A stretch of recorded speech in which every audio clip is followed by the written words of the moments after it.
जय हिंद साथियों। आज का हमारा डिस्कशन होने वाला है महाजनपद काल पर। बहुत ही महत्वपूर्ण टॉपिक रहने वाला है आपके लिए और ये हिस्ट्री की 7वीं क्लास होने वाली है और ये प्राचीन भारत या प्राचीन इतिहास के अंतर्गत आने वाला टॉपिक है। बेटा अगर बात करें 6ठी शताब्दी ईसा पूर्व में तो जो गंगा थी, यमुना थी, इनका जो दोआब क्षेत्र था, मतलब मान लीजिए ये गंगा चली जा रही है और ये यमुना चली आ रही है, तो ये जो इनके बीच का दो आब का मतलब होता है दो नदियों के। आब मीन्स क्या हो, दो माने गिनती का दो हो गया, आब मीन्स हो गया नदी। ठीक है, तो दो नदियों के बीच का जो ये क्षेत्र था, साथ ही साथ में अगर हम बात करें तो बिहार का क्षेत्र भी हो गया। तो यहाँ पर जो है क्या होता है, लोहे का प्रचुर मात्रा में प्रयोग देखने को मिलता है। तो यहाँ पर लोहे का प्रचुर मात्रा में अधिक से अधिक प्रयोग देखने को मिलता है और इस लोहे की प्रयोग की वजह से आप जानते हो कि बहुत सारे नवीन कृषि उपकरण बनाए गए, मतलब नई नई कृषि प्रणाली का विकास देखने को मिलता है। उसके बाद क्या होता है, जब अच्छे खासे उपकरण होंगे, अच्छी खासी टेक्निक होगी, तो स्वाभाविक सी बात है फसलों का उत्पादन भी अच्छा होगा। तो जब भैया लोहे का प्रयोग होने लगा और जो उपकरण है ना, उनका अधिक से अधिक क्या किया गया, निर्माण किया गया, बनाए गए, इनकी संख्या में बढ़ोतरी हुई, तो जायज सी बात है कि जो उत्पादन है ना, उसमें भी कहीं ना कहीं बढ़ोतरी देखने को मिलेगी और ऐसा हुआ भी, उत्पादन भी ठीक ठाक होने लगा। तो इसकी वजह से क्या होता है, लोग एक जगह बसने लगे। कहने का मतलब है जहाँ पर संसाधन अच्छे थे, सड़कें अच्छी थी या अन्य जो भी व्यवस्थाएं थी, तो लोग एक जगह ज़्यादा बसना जो है प्रेफर करने लगे। तो इस तरीके से क्या होता है, जनपद जो है बनने लगते हैं। मतलब लोग अधिक से अधिक एक जगह बसने की कोशिश करने लगे जहां पर सभी प्रकार के संसाधन हों, है ना, सब कुछ। तो जायज सी बात है बड़े बड़े जनपदों का जन्म हो गया और बड़े बड़े जनपद जब आगे और बड़े होते गए तो कहीं ना कहीं आपके महाजनपदों का जो है उदय हो गया। मतलब जो बड़े बड़े जनपद बन गए वो बेटा महाजनपद हो गए। तो इस तरीके से अगर हम बात करें तो आपको जो है इसके अंतर्गत 16 महाजनपदों पर बात करनी है। ठीक है, ये बातें यहाँ पर क्लियर हो गई। अब अगर हम बात करें ऋग्वेद में, तो ऋग्वेद में अगर जाओगे ना तो जन शब्द का उल्लेख मिलेगा। मतलब ऋग्वेद में अगर आप जाओगे ऋग्वेद में, तो ऋग्वेद में आपको जन शब्द का प्रयोग मिलेगा, मतलब जनों का प्रयोग तो मिलेगा, ठीक है, लेकिन जनपद शब्द का जो है यहाँ पर कोई उल्लेख नहीं है।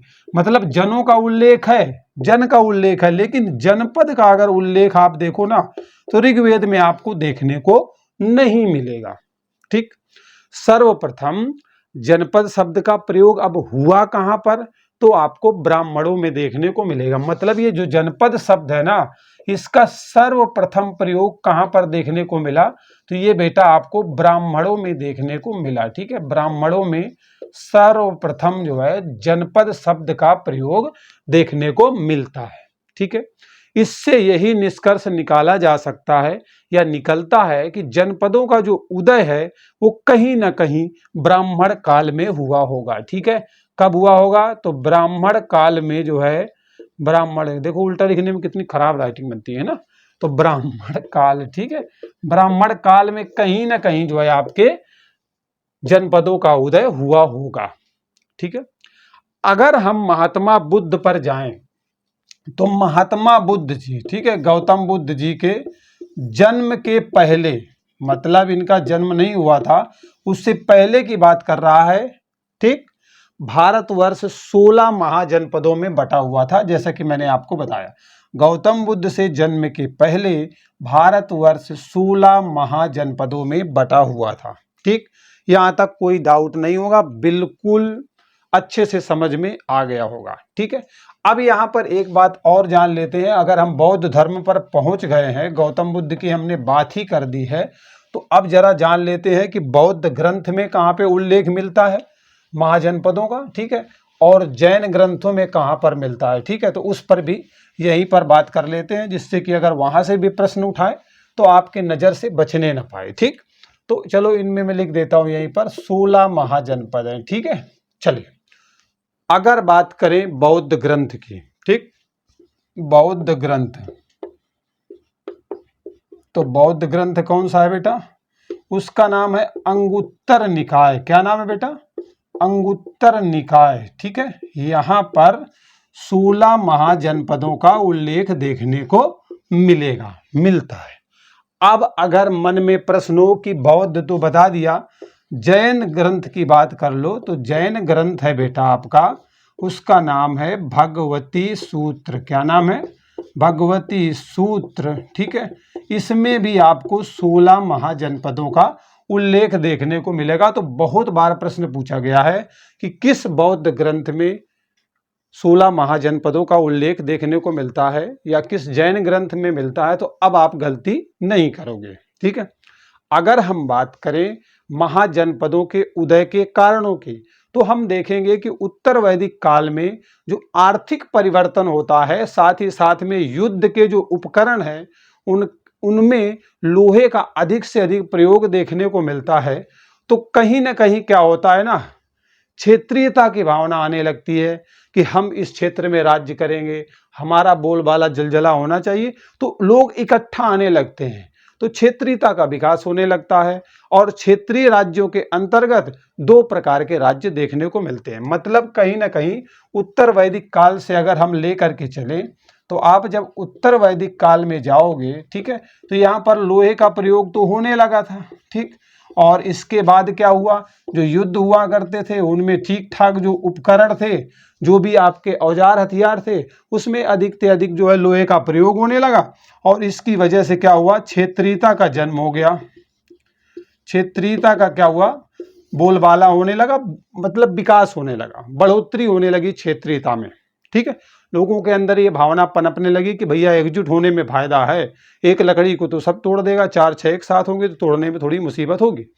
तो अब जो क्षेत्रीय राज्य थे बेटा 2 भागों में बढ़ जाते हैं। ये जो क्षेत्रीय राज्य थे ना, ये 2 भागों में बढ़ते हैं। एक जो है राजतंत्रात्मक होते हैं, राजतंत्रात्मक। ठीक है, राजतंत्रात्मक राज्य होते हैं जिनमें राजाओं वगैरह का शासन देखने को मिलता है। और दूसरे आपके गणतंत्रात्मक राज्य होते हैं। ठीक है, कौन होते हैं? गणतंत्रात्मक राज्य होते हैं दूसरी कैटेगरी के। मतलब इसी जो क्षेत्रीयता का विकास होता है, तो क्षेत्रीय में जो अलग अलग क्षेत्र में जो राज्य बन जाते हैं छोटे छोटे से, तो उनमें से कुछ में से राजतंत्रात्मक शासन देखने को मिलता है। तो जिनमें राजतंत्रात्मक राजाओं का शासन है वो राजतंत्रात्मक राज्य में आ जाएंगे, और जहां पर जनता का शासन था, जनता के द्वारा चुने गए प्रतिनिधि होते थे, तो वो आपके गणतंत्रात्मक राज्य के अंतर्गत आ जाता था। ठीक है, अब थोड़ा सा यहाँ जानना जरूरी है कि राजतंत्रात्मक राज्य के अंतर्गत कौन से राज्य आते थे। ठीक है, तो अगर आप बात करोगे राजतंत्रात्मक में, तो राजतंत्रात्मक में आपको जो है मगध, मगध का नाम सुने हैं ना, तो इसके अंतर्गत आपके जो है मगध राज्य देखने को मिलेगा, जो कि भैया बहुत है, इसी के चक्कर में हमेशा लड़ाई होती रही।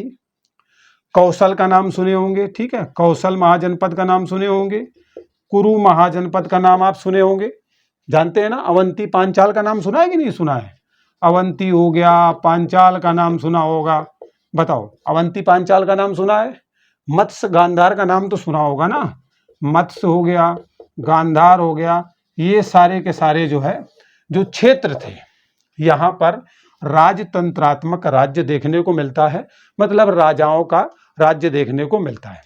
अब गणतंत्रात्मक राज्य के अंतर्गत कौन कौन से क्षेत्र आते थे, तो इसमें कपिल वस्तु के शाक्य आते थे। कपिल वस्तु जानते हो ना, कपिल होता है, ठीक है, कपिल वस्तु के शाक्य आते थे इसी में। ठीक है, कपिल वस्तु के शाक्य, और गौतम बुद्ध शाक्य वंश से ही संबंधित थे, इसलिए उन्हें शाक्य मुनि के नाम से भी जाना जाता है। ठीक है, पावा के मल्ल का नाम सुना होगा आपने, पावा के मल्लों के बारे में आपने सुना होगा, वो भी बेटा आपके गणतंत्रात्मक राज्य के अंतर्गत आते थे। अगर मिथिला चले जाओगे ना, तो मिथिला में आपको विदेह मिलेंगे। कौन मिलेंगे? मिथिला में विदेह मिलेंगे, विदेह। ये भी इनका जो क्षेत्र था, राज्य क्षेत्र था, वो भी गणतंत्रात्मक राज्य के अंतर्गत आता था। वैशाली के लिच्छवी का नाम तो सुना ही होगा, यहाँ पे लिख देता हूँ और यहाँ पर, ठीक है। तो वैशाली के लिच्छवी जो थे ना, वैशाली के लिच्छवी, वो भी बेटा इसी के अंतर्गत आते थे, मतलब गणतंत्रात्मक राज्य के अंतर्गत आते थे। तो ये बहुत सारी बातें जो हैं, जो अक्सर आपसे पूछी जाती है परीक्षा में, यहाँ पर मैंने आपको बता दिया। ठीक है, अब मैं क्या करता हूँ कि 16 महाजनपद जो आपके दिए गए हैं ना, उनकी थोड़ी सी राजधानियां बता देता हूँ, वो महत्वपूर्ण जो मोस्टली आपकी परीक्षा में देखने को मिलते हैं। और आपने महिष्मती की जय हो आपने सुना होगा ना, कौन सी मूवी थी, बताओ कमेंट करके फटाफट। तो उसमें राजधानी थी ना माहिष्मती की जय, इस तरीके से। तो कहाँ की थी, किस महाजनपद की राजधानी थी, ठीक है, उस पर भी हम बात करेंगे। तो अब बेटा क्या है ना, 16 महाजनपद में जो मुख्य हैं, जो आपकी परीक्षा में अक्सर पूछे जाते हैं, ठीक है, मुख्य महाजनपद की राजधानी भी हम देख लेते हैं, ठीक है, क्योंकि बहुत पूछ लिया जाता है राजधानियां कौन कौन सी हैं।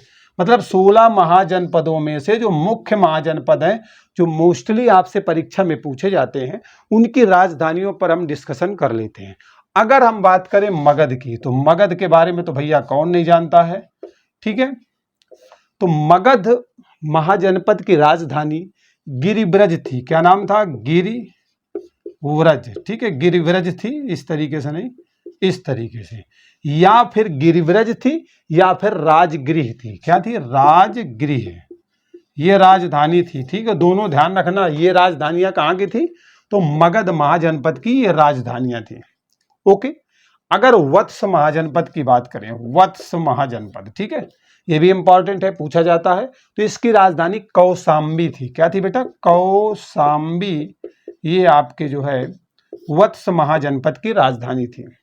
अगर कौशल की बात करो, कौशल का नाम सुना है ना, ठीक है, कौशल महाजनपद की बात करोगे तो कौशल महाजनपद की राजधानी श्रावस्ती भी थी और अयोध्या भी थी, ठीक है, मतलब श्रावस्ती भी थी और जो है अयोध्या भी हुआ करती थी, ठीक है, समय समय पर बदलती रही है, जैसे इसकी दो थी उसी तरीके से इसकी भी थी, ठीक है। अगर कुरु की बात करोगे, कुरु महाजनपद की, तो कुरु महाजनपद की राजधानी बच्चों आपके इंद्रप्रस्थ हुआ करती थी, ठीक है, इंद्रप्रस्थ कुरु महाजनपद की राजधानी हुआ करती थी, ठीक है।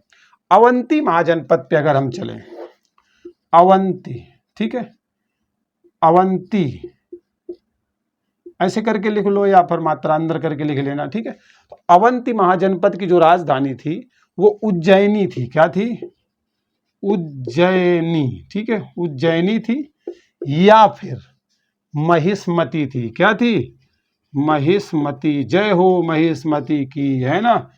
ओके, ये इसके बारे में तो भली बात जानते होंगे। तो ये दोनों राजधानियां अवंती महाजनपद की थी। गांधार महाजनपद की अगर हम बात करें, ठीक है, गांधार महाजनपद की, तो इसकी राजधानी बच्चों तक्षशिला हुआ करती थी। क्या थी, तक्षशिला राजधानी जो है किसकी हुआ करती थी, गांधार महाजनपद की। और लास्ट है आपका अंग महाजनपद, ये भी बहुत पूछा जाता है, ठीक है। अंग महाजनपद की राजधानी बच्चों आपकी चंपा हुआ करती थी, ठीक है, चंपक से चंपा। ओके, तो इस तरीके से इस वीडियो के माध्यम से मैंने आप सभी को महाजनपदों का उदय किस तरीके से हुआ, बौद्ध ग्रंथ में उल्लेख कहाँ पर है, जैन ग्रंथ में उल्लेख कहाँ पर है ना, और किस तरीके से धीरे धीरे करके निर्माण हुआ और जो महत्वपूर्ण राजधानियां पूछी जाती हैं आपके सामने रख दी। वीडियो कैसा लगा साथ ही साथ में कमेंट करके जरूर बताइएगा, और इस तरीके के वीडियो चाहिए तो चैनल को सब्सक्राइब कर लेना, ठीक है। मिलते हैं अगले वीडियो में एक नए अपडेट के साथ, तब तक bye bye, take care, see you.